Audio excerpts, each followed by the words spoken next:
Kabie's going to talk to us about where are we on the journey to autistic emancipation and who is this we anyway. So thank you, Kabie.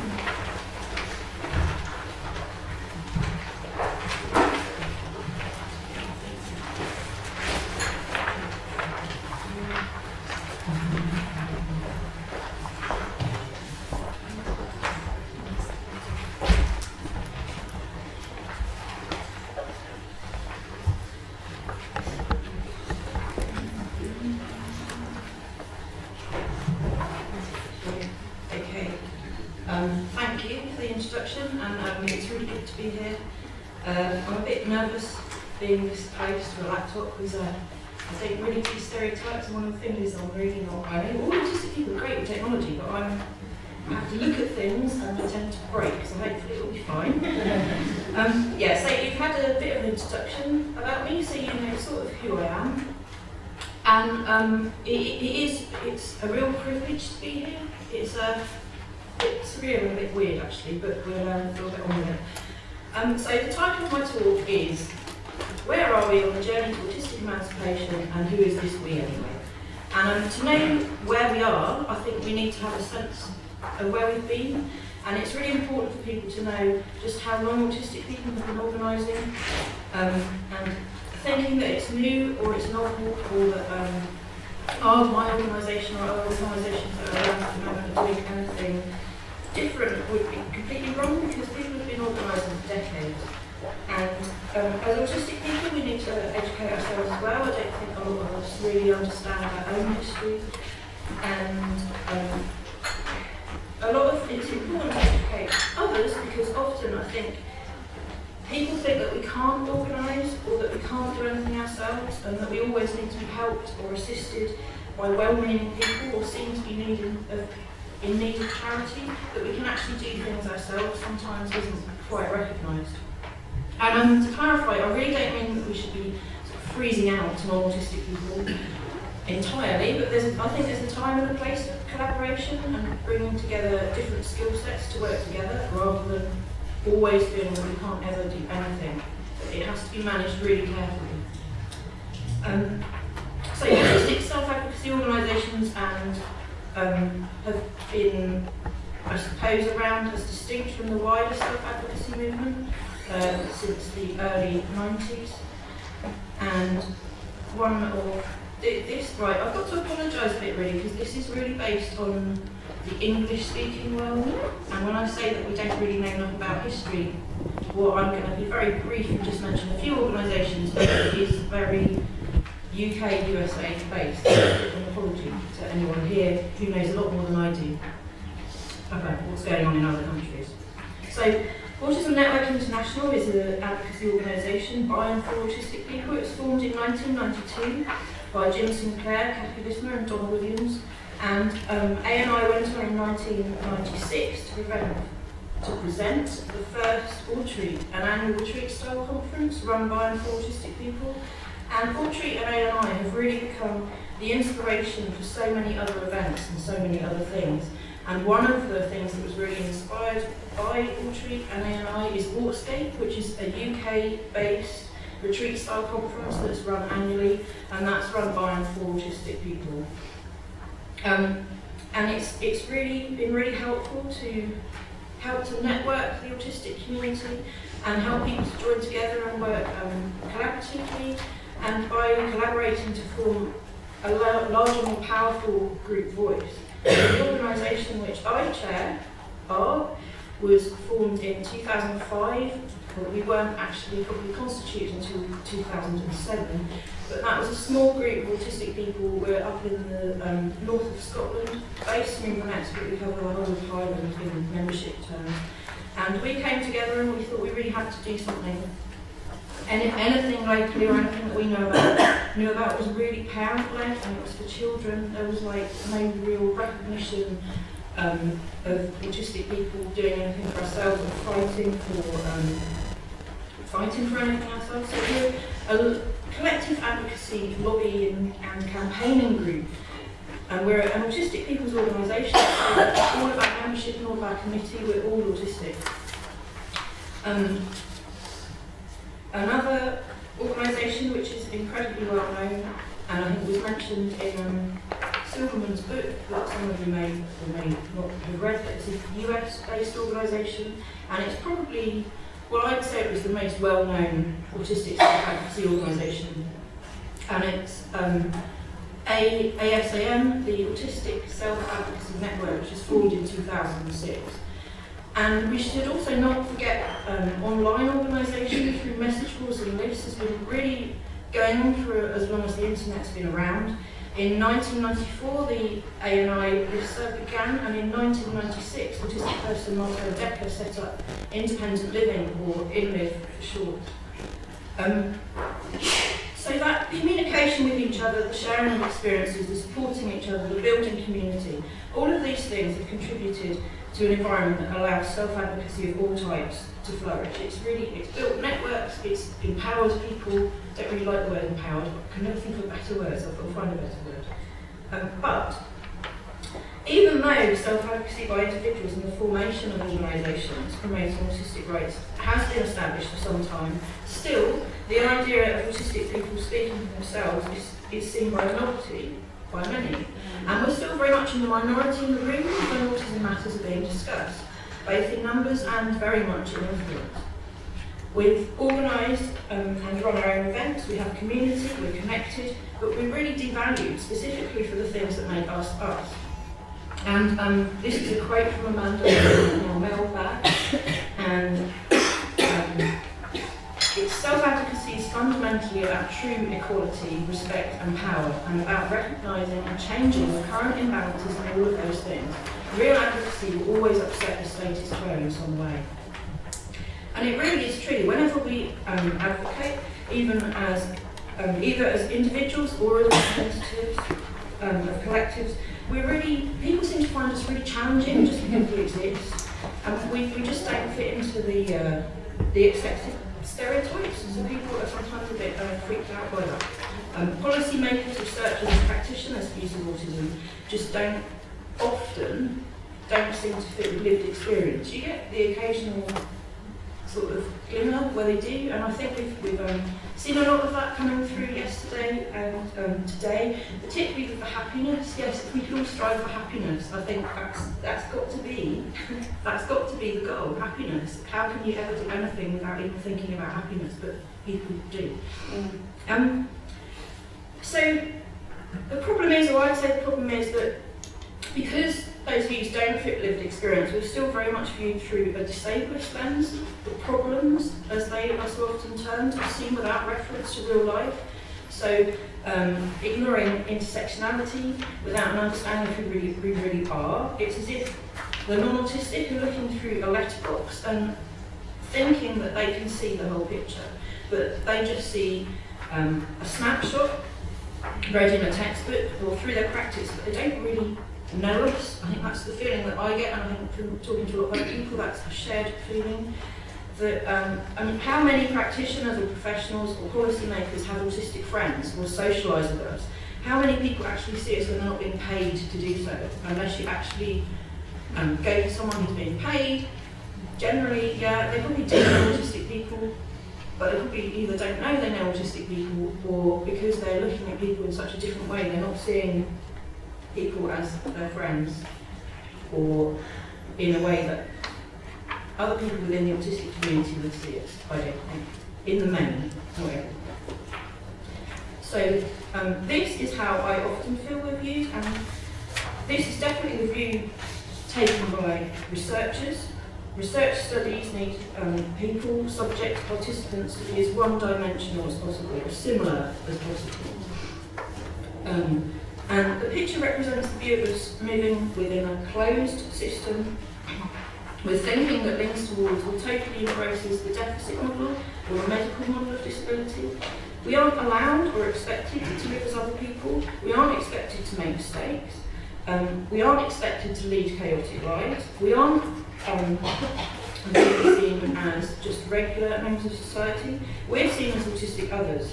Whenever I hear the words person-centred, and I know what it's supposed to mean, but whenever I hear the words person-centred, this is the image I see. linear lives created to emulate some sort of weird sense of how we're seen from the outside rather than any understanding of what we're really like or how we want to be like, or happiness again comes in there. So what are we really like? This is what we're really like, this is what my life's like, this is what everyone I know your life's like, I'm sure it's what your lives are like. Now, in reality, our lives are like this. We don't exist as isolated deficits or unconnected traits. Our lives are every bit as complicated as everyone else's.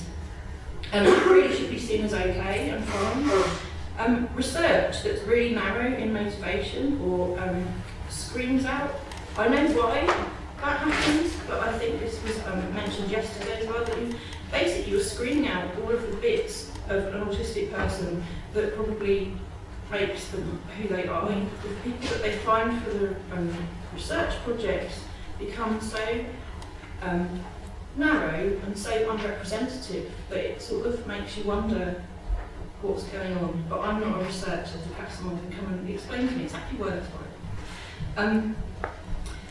So, where am I? Yeah, the research that's done in this linear way, looking at people in that way, I think will only ever lead to services that see us as one-dimensional or expect us to be one-dimensional. I don't believe that it will really meet our needs as real people. And we don't, none of us really have a shared destination end in life. So how we get that, it has to be, we have to be seen as real people who have many different facets to our lives. Oversimplifying our lives, and I think also a lot of the time infantilising us is a core barrier to our freedom. No autistic person ever fell out of a textbook. If you read a textbook, the description of an autistic person in a textbook isn't like anyone that I know. And all of this feeds into the control of disabled people as well, and the lack of autonomy, the way that we should really be very different from any other member of society, that we should lead a very narrow life, that we shouldn't lead a life that's just as complicated as anyone else's. Now, at the start, I did say it was a pleasure to be here, and it really is a pleasure to be here, but I have to admit that I'm not really overly keen on autism conferences, because, well, autistic-led conferences, they're kind of different, but sitting at conferences and listening to myself and my family and my friends being talked about as the problem to be solved was really difficult, and it's always in such a condensed way that at times it can be quite odd and surreal, and I'm thinking, who are people talking about, what's going on? And I'm not picking on this conference at all, and I think some of the things that have been said really don't reflect what I'm saying. But in the main, autism conferences for me are a bit of a problem. It's really frustrating and quite hurtful, and often, in my opinion, quite inherently wrong. And it's not that the presenters go out of their way to portray us as broken humans in need of fixing, but often that's a common thread. That's often how I sit there thinking, and that's how I feel. Most of the time, it's the obvious reason for that is that they're talking about us, they're talking at us, but not really talking. They're talking at us and about us, and not really talking with us. We're not really included in the conversation. And involving autistic people in conversations and planning at strategic level as well is still a novelty. Scotland are having a bit of a stab at it, but I know that it's not my experience alone to arrive at a meeting and to be given a plate of biscuits, and this does happen, and in the expectation that I'll sit quietly. And I know that it's happened to other people as well. You just sort of, well, we've invited you and that's enough, so if you just sit nicely there and here's some biscuits, would you like a cup of tea? And I do sort of wonder whether there's some sort of secret list sometimes about culture and tokenism, that maybe, ignore organisations in favour of tame individuals and make sure these individuals are ideally in the minority, ideally just one, because that's often how it is, just one person sitting there.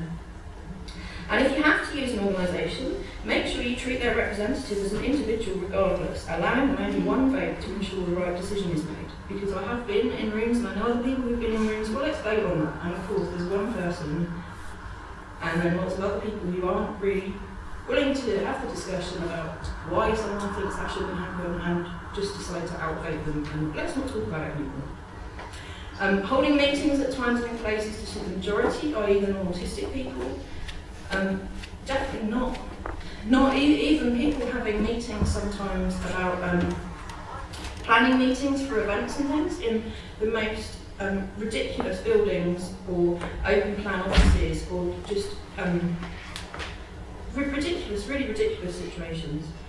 And another one, build strong personal relationships and create allies outside of meeting times. Socialising outside of meeting times or strong professional times should be encouraged, non-autistic people only. So often, I will sit there, other people will sit there, and everyone's chatting, everyone's friends, everyone knows each other, everyone will continue the discussion after the meeting. They'll have discussions about the meeting at other times, and then you'll come to the next meeting, and it's obvious that things have been discussed, that they've been building friendships and making bonds that I'm just not part of at all. Same for other autistic representatives. So sometimes it's really obvious, and sometimes I sort of feel like the child left in the car with a bag of crisps whilst the adults do grown-up stuff. I don't know if people know what I'm talking about. That sort of reminds me of this cartoon. I don't know, hopefully you can see that. And there are two categories of books. There's their books, with titles like The Pain, The Cost, The Grief, What's Wrong With Them, and then there's our books, What It's Like to Be Me, Pride Against Prejudice. These are the representations of how it feels, of what our children hear, our autistic children, how they are growing up. And the ideas run really deep.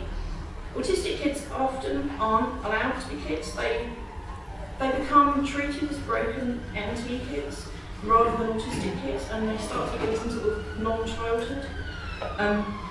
They become othered, their lives become pathologised. They're not allowed to engage in anything that doesn't carry a therapy label. So you have rebound therapy, nipple therapy, donkey therapy, cat therapy, sports therapy, water therapy, just go something. And as a parent and an autistic person myself, I often find it really bemusing to hear things described as interventions that I just would not. I don't like the word intervention. There's lots of words I don't like, but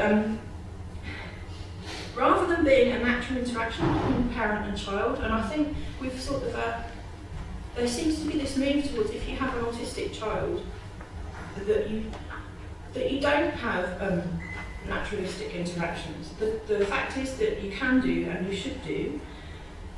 And if I'm playing with my kids, then playing might be staring out the window because that's what they want to do, or it might be watching them and enjoying them lining up toys, or it might be anything at all. But it doesn't have to be trying to twist them to get them to play in a way that I want them to play. Although to be fair, they probably are playing in a way that I want to play, because I do enjoy those things. So perhaps that might be. But I don't know, maybe I am being a bit unfair, but in a world where autistic people are so pathologised, I don't see how that really can do much good. You're just making things weirder and weirder, I think. So I really am unconvinced. I think in a way it's sort of reinforcing our perceived strangeness, or the way other people view us as strange. And from an early age we get spoken about and hear. Well, I've written hear you speaking about us, but perhaps hear other people speaking about us, because I know that I'm sort of almost slipping into you're such so awful people sitting in front of me. That isn't quite what I mean. And we hear people speaking about us in negative ways, and we're schooled in situations that most people freely admit are inappropriate. And because the problem is always centred with us, it's always the autistic person's problem, and our deficits are blamed, we end up in classroom environments that are too busy, too stimulating, with washing lines and drawings and buzzing from interactive whiteboards and smelly, noisy eating areas. And we know what direction we should be moving in. Everyone knows, the teachers know that the class sizes are too big, that this really isn't suitable. And really, I don't really know any child that is suitable for it. It's not a particular autistic problem. It's just the way education has gone just really isn't good at all. And our children are often also isolated. I don't feel there are enough attempts made to connect them to the autistic community. Back in the summer we held an event, on Autistic Pride Day, and it was in a local park. It was an open event, and lots of families came along, as well as autistic adults and others, and just passers-by. And it was a general celebration, and everyone was welcome. And the idea was to include the community. We would celebrate together. And this is a newspaper article from that day. There were a lot more people than that there, honest, but most people didn't want their photo taken, so they were sort of hidden away. And the reason why I've got the headline above is that this is, I think, probably the latest, there might have been another article, time we've been in our local paper. And this was the first time that Arnold was ever in the paper, when they were talking about brain disorder. And we've done quite a bit of work with the local press since then to try and get them to change their language, and we're having some success. We've built up quite a good relationship with one local journalist, although they're still a journalist, so, you know, but they're good. And it was quite funny, the photographer that the paper sent that day, he had to go on and cover another event, and he was hanging around going, well, I didn't want to go. Do I have to go? I do have to go. It's nice here, I like it here. It had a really good feel, a really good community feel. And lots of good things happened that day. But I want to quickly share with you an example why I believe community events and all age inclusion in community events is such a good idea. We had a picture, that picture there, that we were asking people to sign, and one little lad came up, I think he was probably about 8 years old, and he started to sign, and then he looked up at the art member who was holding the canvas, and he said in a really sort of sad way, I'm autistic, you know, he was really talking. And the person holding the picture said, oh, that's really great, I'm autistic too. And he grew this huge smile, it was really lovely, and he turned to his mum, and he was really excited. He said, I met an adult, and they're like me. And he'd never met an autistic adult, ever. And he'd never been in an environment like Autistic Pride Day. And his smile made the day just really so worth it, even if it was just that, for me, because I just feel that we need to have more connectivity, and to isolate kids or to say that kids shouldn't be meeting up with autistic community is just wrong, but we need to try to do more to encourage that. I think we're doing a real disservice to our young people at the moment. And we're normalised with thoughts of negativity and just expected to accept them. So he had a lot of negative experiences at school, and the only things that he'd seen was bad things, I think, and that wasn't any reflection on his parents. It was just how it turned out. So we are just sort of expected to accept the negativity. And going back to conferences and meetings and consultations, this is the language we're expected to accept and not challenge, whilst munching biscuits, obviously. We hear about those people with autism, and we hear about things like social skills training, and behaviour modification, and restraint and seclusion, and communication deficit. But really, for me, these aren't the norms. To me, they're insults. A lot of the things that are connected to these things are insults, and they don't reflect my values. And I feel that we need to move on. We need to develop our own norms that are a bit more like this. Hopefully, this will work.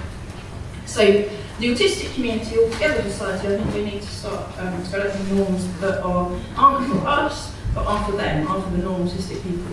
So, social skills training, really, I think staff need social skills training to ensure they're skilled interacting with autistic people, because they're just not at all. Behaviour modification should really be targeted towards those who autistic people find the most challenging.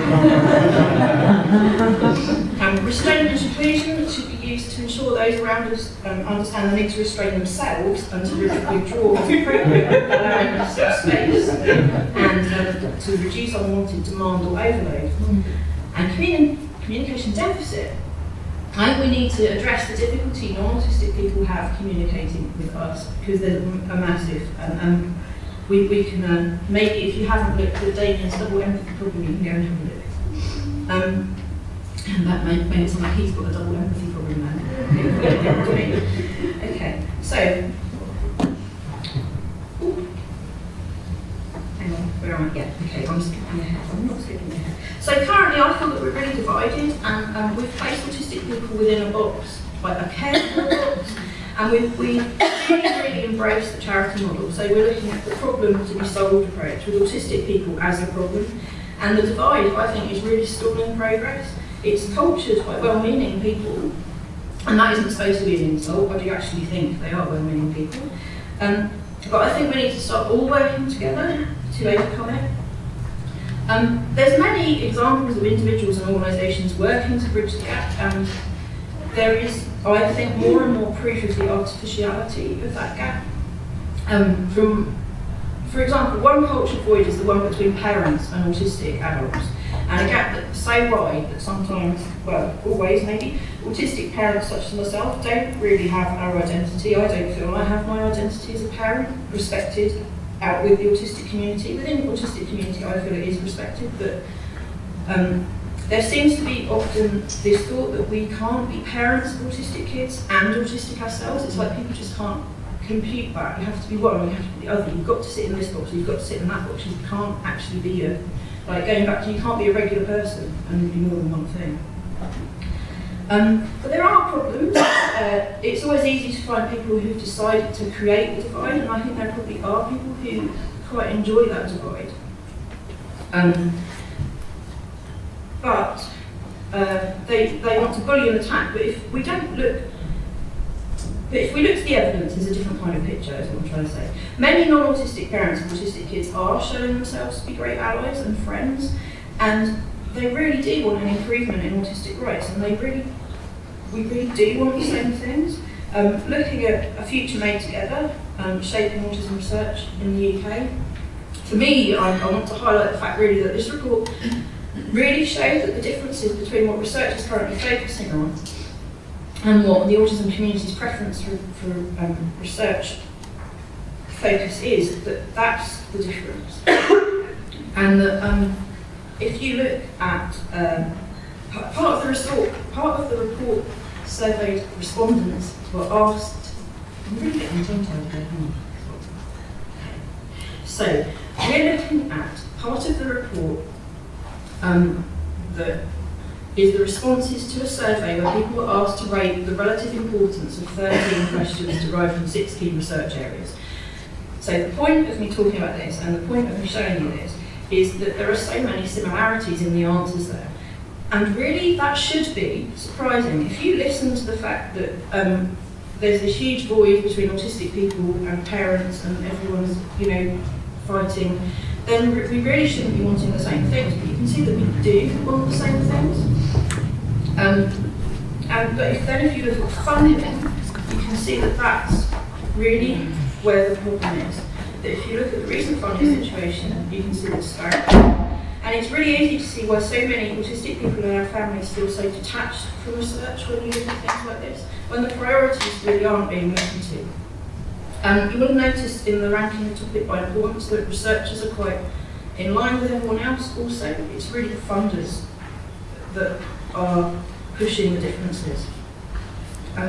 So some of the key findings from the report was that there was a high degree of consensus among different parts of the autism community, so that's autistic people, family members, practitioners and researchers, that the future priorities for autism research should lie in areas of public services, promoting the life chances of autistic people and how autistic people think and learn. So that's quite good for this conference because that's what we're wanting to do. So it really stood out to me, the report, because if the community as a whole isn't getting the research we want, then really where are we going? Research feeds directly into policy and shaping the future. It shapes the direction of future research. And with that in mind, it just makes me feel, is research really moving towards positive change? Will a fairer and more equal society be produced through research if it isn't moving us in that direction? And really, are the researchers at the moment, are they the building blocks for societal change, or are they adding to the oppression with the research that is actually taking place at the moment? Now, the talk of cost of autism is particularly relevant to mention here, and the importance of language. Austerity and cuts, that is going to become something that is more and more and more mentioned. But again, it all locates the problem within us, that we're a problem to be solved, that we're economic drains, that we're not wealth generating. And looking at this report, the inequality and class prejudice in an age of austerity, I'm just taking some quotes from there. Inequality and class prejudice in an age of austerity highlights a decline in empathy for groups including disabled people and other disadvantaged social groups who are perceived to receive unmerited support from the state. And another extract. A world of hostility and intolerance towards disabled people. For example, one respondent explained, "I've got a bit of prejudice when it comes to mental disability. They shouldn't be absolved from responsibility. I think it's like everything else, as long as people don't get preferential treatment." And the research suggests that in a context of austerity, social attitudes are becoming more individualised and less compassionate, and in particular a sense of duty of care to the most vulnerable citizens, including physically disabled and mentally ill, is steadily being eroded. And I think this is partly fed into because the language that may seem quite straightforward and innocuous to some can unintentionally damage disabled people living in a world where we can be verbally, or in extreme cases physically, attacked on the street by people sort of hyped into a hatred through constant messages of cost and productivity that become questions of value and worth from the newspapers, from politicians, and from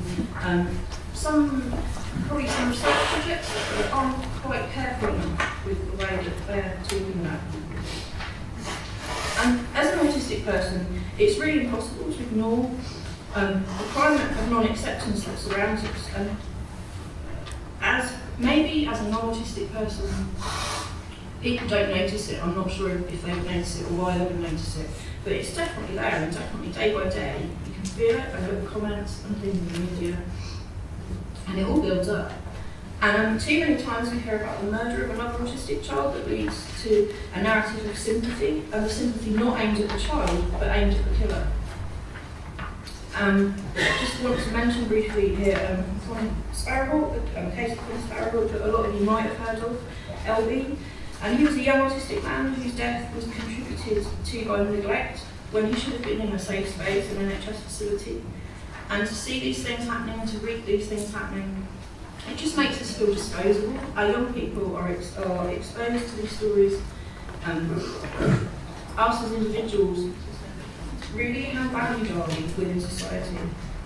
And what really we should be thinking about is not the cost of autistic people, but the cost to society of allowing discrimination and disabled attitudes and a skewed system of measuring worth. Costs of living in an unfriendly, hostile world, I think, are really what we should be looking at. And we also need to be quite cautious. This is a Twitter comment from Steve Brady. Steve is he's an academic studying disability studies. He's also an activist. And economic worth of human life under the Nazis was a key rationale for sanctioning genocide against disabled people. And that, I know that's a really strong statement, but the link in that statement goes to this headline. Ian Duncan Smith tells disabled people to work their way out of poverty.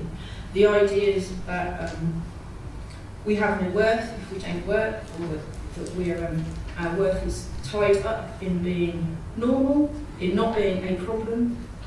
All of that, it's just the constant messages, and then people mull over why mental health problems and mental illness is such a problem in the autistic community, and I think that people have to look at the messages and bombardment that we're getting all of the time when they consider that.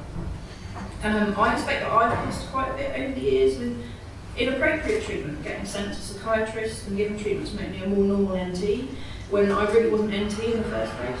And I'm now quite proud to say that I'm totally indistinguishable from my peers. As long as my peers are autistic too, and I can choose who they are, then that's fine, I fit in the room.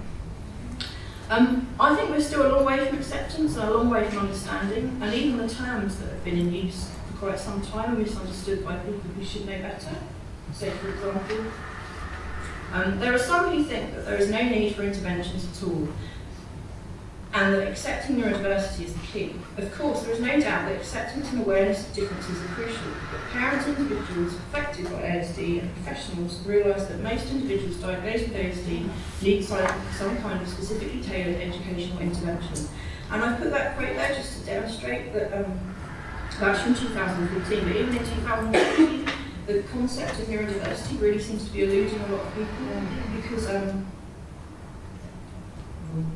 just in time, because neurodiversity and accepting neurodiversity as similar to a concept of biodiversity really isn't about not accepting help or not accepting support. It's about accepting people as not being the centre of the problem, but including people and allowing people to live equally.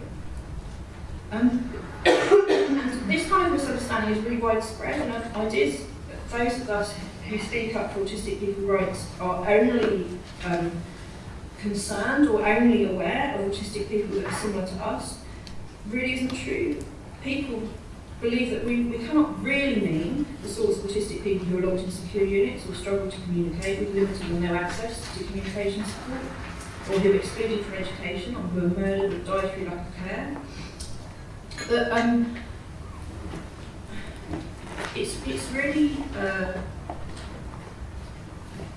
important to me, and I think it's really important to so many other people, that when we talk about autistic rights and when we talk about autistic community, we are being inclusive. We do mean everyone. We don't just mean a certain kind of autistic, or there's not a right kind of autistic and a wrong kind of autistic. So I think that the we, going back to my title, I think we is all of us, and I don't wish my human rights to be recognised at the expense of anyone else's. All autistic people are equally human. And the tide is slowly turning, and autistic people can't do it alone. We need people to accept that, and change is needed. Okay, not too much longer. Right, I put this up, and a lot of you will probably recognise this, and I wasn't really sure whether to include this, because I seem to have this conditioned response that whenever I see this, I sort of internally just want to start swearing. Well, I do internally start swearing, and I want to blurt out. I get very angry by this. And the reason that I get angry by this is that it usually, and very recently for me, has appeared with some sort of self-congratulatory flurry.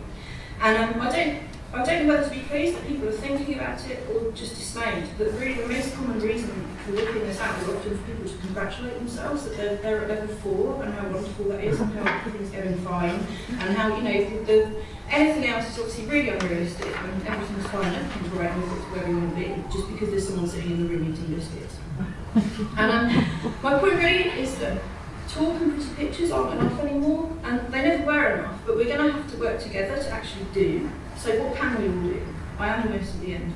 I think we need to be thinking about partnership. We need to stop talking about co-production when that isn't what is meant. We need to be willing to challenge disabled attitudes and actions, always not allowing things to slip through. And when decisions are being made, look around the room and question who's getting heard and who is absent. Listen to autistic people, don't elevate those who claim to speak for us above our voices, and believe that we as everyone, and creating a fair society is everyone's responsibility. Also to remember this, that good allies don't self-identify and don't push to the front. They amplify our voices, the voices of autistic people, over their own. My last slide is sort of a feel-good one for me, because I only met Bronwyn once, but I thought I should put it in. Well, someone told me I should put it in, because I don't really like focusing myself on it. And she was really lovely. And she was extremely patient, because I was having a bit of a moment, actually, at that time. And she was really genuinely interested in hearing about artwork, and she called us a determined group of people, and it was really lovely to meet her. And the other picture is a picture of the First Minister in Scotland, signing one of our Autistic Pride artworks to support Autistic Pride. So, last bit. So to answer where we are on our journey, the only answer is that I think we've barely started. If we're all willing to accept responsibility, then we can move forward.